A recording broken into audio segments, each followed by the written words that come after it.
This content is for educational purposes only. We are not SEBI registered investment advisors. Please consult your financial advisor before making any investment decisions.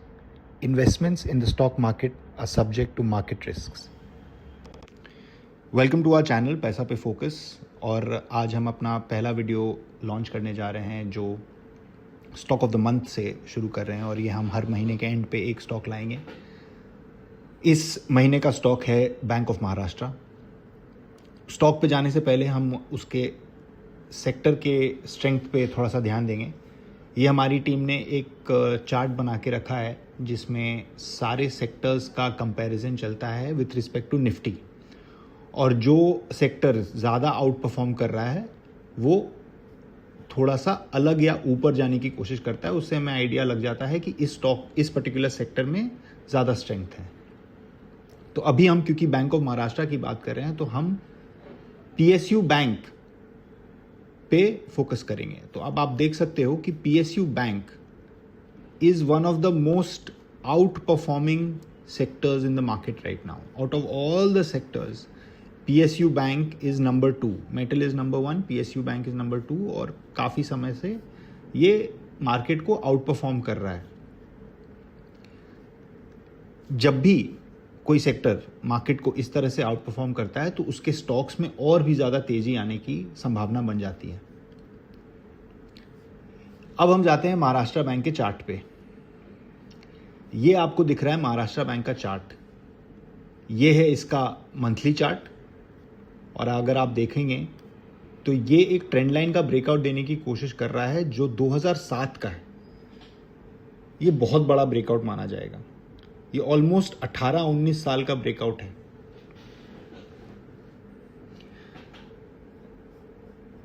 ये already trend line के ऊपर है, but अगर आपको थोड़ा सा और confirmation का वेट करना है तो आप मंथली 80.66 के क्लोजिंग के ऊपर का वेट कर सकते हैं। अब मंथली चार्ट तो आपने देखा, इतना ज़्यादा स्ट्रेंथ इसमें दिख रहा है। अब आपको ये भी दिखेगा कि यहाँ रिलेटिव स्ट्रेंथ बहुत इम्प्रूव कर रही है। ये निफ्टी को आउट परफॉर्म करना स्टार्ट कर चुका है मंथली चार्ट पे। और वीकली चार्ट पे भी आप देखेंगे, ये मेरा वीकली सेटअप है, इस वीकली चार्ट में भी आप देखेंगे तो ये स्टॉक एक तरीके का वीकली कंसोलिडेशन से भी कप एंड हैंडल पैटर्न का ब्रेकआउट दे चुका है, और ये वीकली टाइम फ्रेम पे भी निफ्टी को आउट परफॉर्म कर रहा है। इसका अगर हम फिबोनाची से टारगेट निकालने जाएं तो लगभग 120 रुपए का लेवल आराम से निकल के आता है। 120, और हो सकता है ये 190 रुपए तक भी जाने का चांस रखे। उसके अलावा मैं अगर इसको दूसरे तरीके से भी कैलकुलेट करूं तो अगर ये इसका बॉटम था तो अगर हम ऐसे देखें तो 127-130 रुपए तक जाने का इसमें पूरा चांस है। आपका इनिशियल स्टॉप लॉस 62 रुपीज़ पे होगा, जो एक बॉटम इसने बनाया था रिसेंटली। और अगर हम रिस्क टू रिवॉर्ड इस केस में निकालने की ट्राई करें तो हमें आएगा लगभग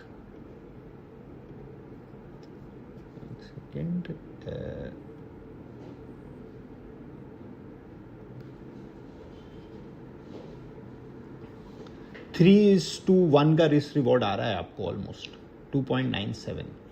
तो आप अगर अभी 78 पे इसको लेते हैं और 61-62 का स्टॉप लॉस लेते हैं तो लगभग आपका 16 से 17 रुपये या 18 रुपये रिस्क पे है, और 50-60 रुपये आप इससे बना सकते हैं। इससे ज़्यादा भी बनने की संभावना है अगर मार्केट साथ दे और स्टॉक के रिजल्ट्स और फंडामेंटल्स भी आपके साथ रहें।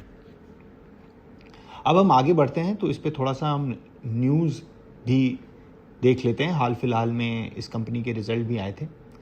तो अगर आप देखोगे 22 अप्रैल को ये न्यूज़ है 2026 में Bank of Maharashtra shares extend Q4 results rally to second straight session rises 15% in 2 days. इस बढ़ने का कारण क्या था कि नेट प्रॉफिट जो था वो 35% से बढ़ चुका था। ओवरऑल इनकम जो है वो इंक्रीज करके 8,693 करोड़, जो हायर इंटरेस्ट इनकम और सिग्निफिकेंट राइज इन लोन से आया था। इसमें आप अगर फर्दर न्यूज़ को देखेंगे तो दिखेगा आपको कि एसेट क्वालिटी भी इस बैंक की काफ़ी अच्छे से इम्प्रूव कर रही थी। और भी न्यूज़ आर्टिकल्स हैं जो सिमिलर बात बयां करते हैं। ये CNBC से था। Bank of Maharashtra Q4 result, stock jumps 4% on strong profit growth, better asset quality. तो अब दिखेगा कि ग्रोथ ऑफ 19% आपका दिखा है इसमें। तो आप न्यूज़ आर्टिकल भी और एक्सेस कर सकते हैं फॉर बेटर अंडरस्टैंडिंग। अब मैं स्क्रीनर का साथ लेता हूं, तो अगर आप देखोगे तो ये बैंक के कुछ फंडामेंटल्स हैं जो आपके सामने रखे हुए हैं। तो एक दो अच्छे चीज़ जो दिख रहे हैं कि बहुत ही सस्ती कंपनी है, 8 साढ़े 8 के पी पे मिल रही है आपको, और 1.8 के बुक वैल्यू पे मिल रही है। 2% का ऑलमोस्ट डिविडेंड यील्ड है इस स्टॉक में, तो वो भी आपको एक सेफ्टी देता है कि 2% आपको ऐसे ही मिल जाएगा। स्टॉक का अप्रिसिएशन तो अलग, बाकी सब चीज़ आप भी देख सकते हैं। We'll go into something else. अगर आप ये देखोगे कि बैंक का जो पी रेशियो है उसका मीडियन पी 5 साल पे 9 का है, और अभी ये 8.5 पे मिल रहा है, और टिपिकली ये 12 तक जाता है। तो आपके पास पी एक्सपेंशन का भी अच्छा स्कोप है even on a shorter time frame. और 10 साल पे आप देखेंगे तो ये तो आपको कुछ अलग ही बयान करेगा, जहाँ आपको 11 का मीडियन पी दिख रहा है और अभी ये 8 साढ़े 8 के पी पे है। ये स्टॉक 2024 मई में 12 के पी पे मिल रहा था, जब उस समय उसका EPS सिर्फ 5.5 का था, और आज आप देखें वो EPS डबल हो गई है और PE जो है वो 8.5 पे ही है। तो इस पे ऊपर जाने का बहुत स्ट्रॉन्ग संभावना है। अपने अपर रेंज 12-13 पे जाने का इसमें अच्छा चांसेस है। आगे बढ़ते हैं। तो अगर आप देखेंगे तो रिजल्ट्स इस कंपनी ने इस क्वार्टर का रेवेन्यू आप देखिए, हाईएस्ट एवर क्वार्टर है कभी भी पिछले 3 साल का, 4 साल का सबसे हाईएस्ट रेवेन्यू इस कंपनी ने जनरेट की है, सबसे हाईएस्ट नेट प्रॉफिट कंपनी ने जनरेट की है, जो बोथ क्वार्टर ऑन क्वार्टर और ईयर ऑन ईयर काफ़ी इंप्रूवमेंट दिख रहा है। और सब जो इंपॉर्टेंट पैरामीटर्स बैंक के लिए देखा जाता है उसमें भी काफ़ी इंप्रूवमेंट आई है। जैसे आपका ग्रॉस NPA घट के चला जा रहा है, ऑलमोस्ट 1.74 से 1.45 हो गया है, और नेट NPA 0.18 से 0.13 हो गया है, which is a significant improvement. क्यों नहीं देगा स्टॉक एक ऑल टाइम हाई ब्रेकआउट, जब उसका रेवेन्यू ऑल टाइम हाई चल रहा है, उसका प्रॉफिट ऑल टाइम हाई चल रहा है। आगे हम बढ़ते हैं। तो एक दो और, इसका ROE बहुत ही स्ट्रांग है बैंक के लिए। 23% ROE is exceptionally good. Gross NPA की हमने बात कर ली है। ब्रांचेस भी बढ़ रहे हैं, नंबर ऑफ एम्प्लॉयज़ उतना रेलिवेंट नहीं है, बट ठीक है। शेयर होल्डिंग पैटर्न देखिए तो कंसिस्टेंटली इसमें FII की बाइंग हो रही है।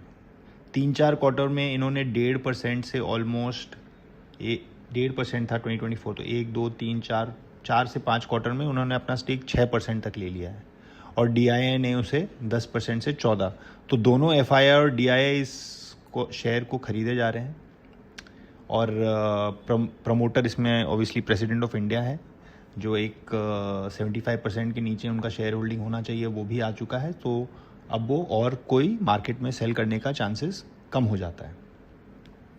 हाल फिलहाल के कॉन्कॉल का AI समरी भी देख लेते हैं। तो रिजल्ट्स की हमने ऑलरेडी बात कर ली है, और सिमिलरली मैनेजमेंट ने अच्छे रिजल्ट्स के बारे में बताया है।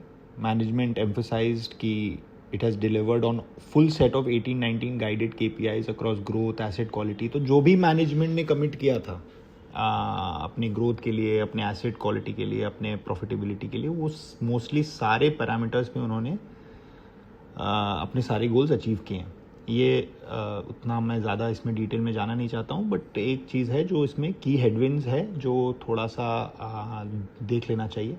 CEO suggested that the real impact may not be in Q1. By Q2 you will see the fallout of the West Asia crisis contingent on duration/severity. तो ये क्या कह रहे हैं बेसिकली CEO की, जो अभी ईरान और US के बीच में जो तनाव चल रहे हैं उसके चलते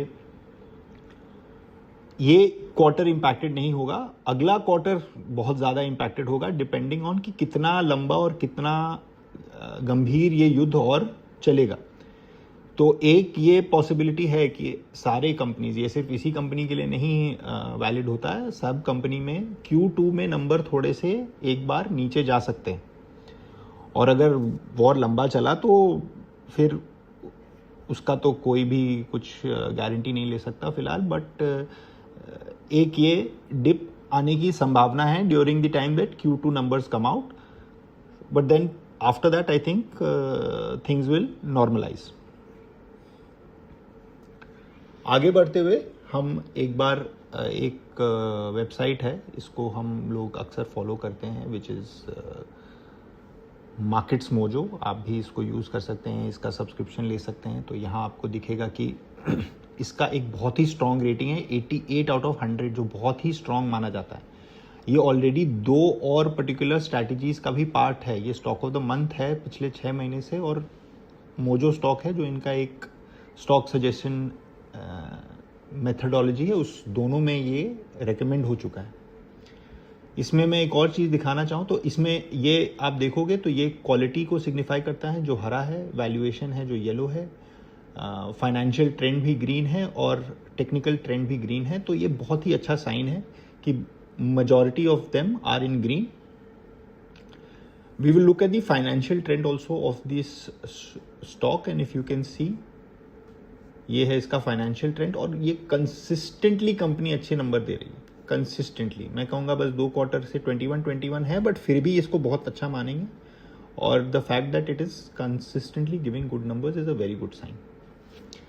now another platform that we kind of use is Stockedge, and Stockedge में भी आप देखोगे तो इसके फंडामेंटल स्कोर में 93 आउट ऑफ 100 का स्कोर है, जो बहुत ही स्ट्रॉन्ग स्कोर माना जाएगा। आप देखो ग्रोथ में इसको 100 है, प्रॉफिटेबिलिटी में 100 है, एफिशिएंसी में 80, सॉल्वेंसी में 100, क्वालिटी में 100, और वैल्यूएशन में भी 75 का स्कोर मिल रहा है। तो ये बहुत ही स्ट्रॉन्ग स्टॉक है with very very strong technical charts. ये स्टॉक पे आप ज़रूर नज़र रख सकते हैं, हम इसे ट्रैक भी करेंगे। आगे जाके कुछ होगा तो हम इस पे एक बार कवरेज दोबारा भी देने की कोशिश करेंगे। Thank you so much, wish you the best. पैसा पे हमेशा फोकस रखिए।